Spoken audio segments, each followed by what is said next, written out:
গড়িয়া থেকে বিমানবন্দর পর্যন্ত মেট্রো প্রকল্পের কাজ করতে গিয়ে বারবার ধরেই মেট্রো নির্মাণকারী সংস্থা আরভিএনএল-কে থমকাতে হয়েছে।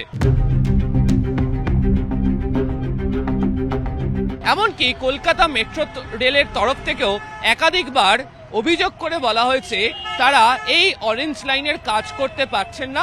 চিংড়িঘাটাতে তাদের কাজ করার জন্য যে সময়ের বা ট্রাফিক ব্লক করে কাজ করার জন্য যে প্রয়োজনীয় অনুমতি দরকার তা নেই। গোটা বিষয়টি হাইকোর্ট হয়ে সুপ্রিম কোর্ট পর্যন্ত গড়ায়। এমনকি সুপ্রিম কোর্টের তরফ থেকেও কড়া পর্যবেক্ষণ দেওয়া হয় যে মানুষের স্বার্থে চিংড়িঘাটা মেট্রো প্রকল্পের কাজ শেষ করতে দেওয়া হোক।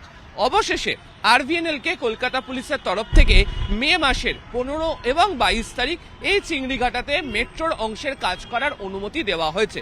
বাইপাসের উপর চিংড়িঘাটাতে যে অংশের কাজ বাকি রয়েছে সেখানে মাত্র 366 মিটার অংশ। সেই 366 মিটার অংশের কাজ যদি সম্পূর্ণ করতে পারা যায় তাহলে দুদিকে যে দুটি স্টেশন তৈরি হয়ে রয়েছে সে দুটি জুড়ে যাবে এবং এই বছরে অর্থাৎ চলতি বছরের শেষে অর্থাৎ ডিসেম্বর মাস থেকে মেট্রো এই অংশ দিয়ে দৌড়তে পারবে, অন্তত সেক্টর 5 পর্যন্ত দৌড়তে পারবে। এর আগে একাধিকবার আদালতের তরফ থেকে মেট্রো কর্তৃপক্ষ, আরভিএনএল, পুলিশ সমস্ত সংস্থাকে একসঙ্গে বসে আলোচনা করে যাতে কাজ দ্রুত শুরু করতে পারা যায় সে ব্যাপারে পদক্ষেপ গ্রহণ করতে বলেছিল। কলকাতা মেট্রো রেলের অফিসে সেই বৈঠকও হয়েছিল।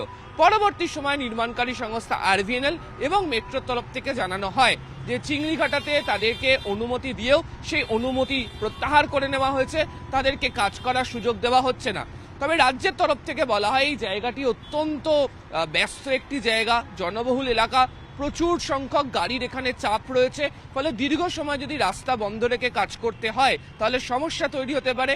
এবং এর আগে মাধ্যমিক উচ্চ মাধ্যমিক পরীক্ষা ছিল, নির্বাচনের মরশুম রয়েছে, তাই গোটা বিষয়টি যেন বিবেচনা করা হয়। তবে সুপ্রিম কোর্টের বক্তব্য ছিল তড়িঘড়ি ব্যাপারে ব্যবস্থা নিতে হবে এবং মানুষের জন্য এই মেট্রো প্রকল্প, ফলে কাজ কোনোভাবে আটকে রাখা যাবে না। অবশেষে আরভিএনএল এবং মেট্রো কর্তৃপক্ষের সঙ্গে কথা বলে পুলিশের তরফ থেকে জানানো হয়েছে মে মাসে তারা এই কাজটি করতে পারবে। ফলে এই যে 366 মিটার অংশের যে কাজ বাকি রয়েছে, যে সেই কাজ সম্পূর্ণ হয়ে গেলে এই প্রকল্পের কাজে গতিও চলে আসবে।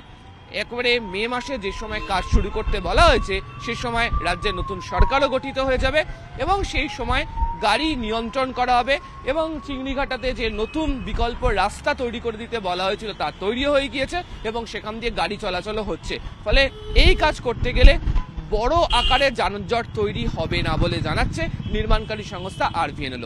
ক্যামেরা কুণাল চৌধুরীর সাথে আবির ঘোষাল, নিউজ 18 বাংলা, কলকাতা।